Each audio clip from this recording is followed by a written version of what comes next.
मैं आपको भरण पोषण से जुड़े हुए कानून के बारे में जानकारी देना चाहता हूँ।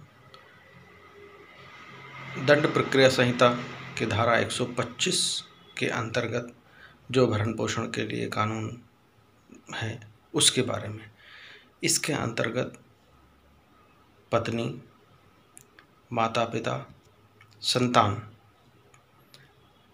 के संदर्भ में भरण पोषण दिए जाने का प्रावधान किया गया है, जो कि दंड प्रक्रिया संहिता, जिनको हम CRPC कहते हैं, उसकी धारा 125 के अंतर्गत पर्याप्त साधनों वाला कोई व्यक्ति जो अपनी पत्नी का भरण पोषण करने में असमर्थ है, पुत्री जो कि विवाहित ना हो और जिसने वयस्कता प्राप्त कर ली हो, एवं माता पिता, उनको भी भरण पोषण का प्रावधान है।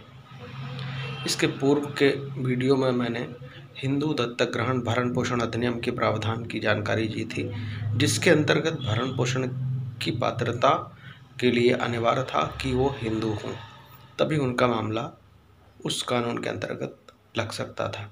परंतु इसके अंतर्गत ऐसी कोई बाध्यता नहीं है। इसके अंतर्गत भरण पोषण के लिए कोई भी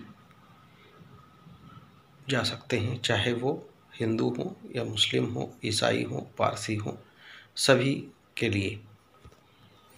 इसमें भरण पोषण के लिए अगर नहीं प्रदान किया जाता है तो पीड़ित व्यक्ति न्यायालय में मजिस्ट्रेट के समक्ष आवेदन प्रस्तुत कर अपना पक्ष प्रस्तुत करता है।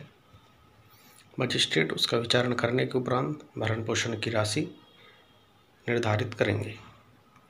इसमें अंतरिम भरण पोषण का प्रावधान है, जिसमें न्यायालयीन प्रक्रिया के दौरान जब तक प्रकरण विचाराधीन रहेगा और अंतिम भरण पोषण की राशि निर्धारित की जाएगी, उस अवधि के मध्य में अंतरिम भरण पोषण दिए जाने का प्रावधान है, जो न्यायालय निर्धारित करेगी और वह राशि प्रकरण चलने के दौरान प्रदान की जाती रहेगी।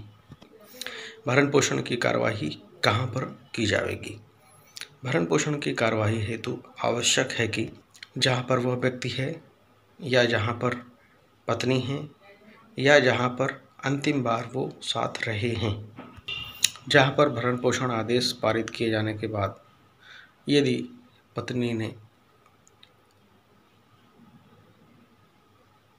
तलाक ले लिया है और उसके उपरांत दूसरा विवाह अन्य पुरुष से कर लेती है, तो उस स्थिति में यह भरण पोषण जो निर्धारित किया गया है, इसको निरस्त कर दिया जाएगा, क्योंकि अब वह अन्य पति से बहता हो चुकी है।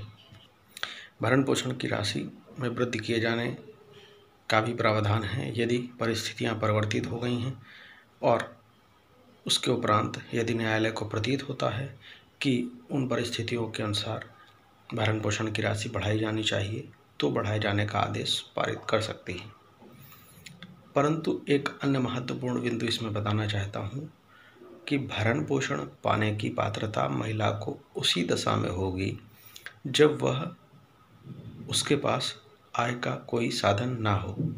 यदि उदाहरण के लिए यदि पत्नी स्वयं किसी बड़े पद पर कार्यरत है और पति अलग किसी बड़े पद पर या किसी पद पर भी कार्यरत हैं, और तब पत्नी किसी प्रकार का भरण पोषण राशि पाने की हकदार नहीं है, क्योंकि वह स्वयं आय अर्जित करती है और स्वयं वेतन प्राप्त कर रही है, इस दशा में वह भरण पोषण पाने की पात्र नहीं होगी। भरण पोषण पाने के लिए पात्र वह तभी होगी जब उसके पास आय का कोई पर्याप्त साधन नहीं होगा। तो ये भरण पोषण से जुड़ी हुई एक अन्य जानकारी आपको प्रस्तुत की जा रही है। इसी प्रकार और अन्य भी जानकारियाँ, अन्य दूसरे कानूनों के संदर्भ में जानकारियाँ आपको समय समय पर प्रदान की जाएंगी। इसलिए इस वीडियो को लाइक करें, शेयर करें, सब्सक्राइब करें, ताकि अधिक से अधिक लोगों तक पहुँचे और आगे भी ऐसी जानकारी आप सबको मिलती रहे।